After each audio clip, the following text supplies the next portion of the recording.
Smile designing ఎలా చేస్తారు? So first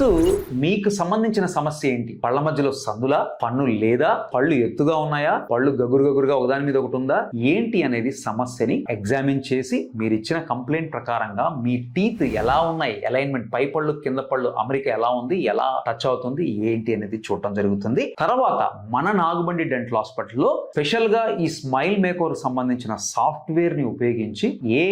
assistant software తో మీ పళ్ళని స్కాన్ చేసి బిఫోర్ ఎలా ఉంది, ఆఫ్టర్ మనం చేసుకునే ట్రీట్మెంట్ ద్వారా ఎలా వస్తుంది అనేది మీకు సిమ్యులేషన్ చూపించిన తర్వాత, ఏం చేయబోతున్నాం అనేది డిస్కస్ చేసిన తర్వాత, ఎంత ఖర్చు అవుతుంది అనేది చెప్పుకున్న తర్వాత, మనము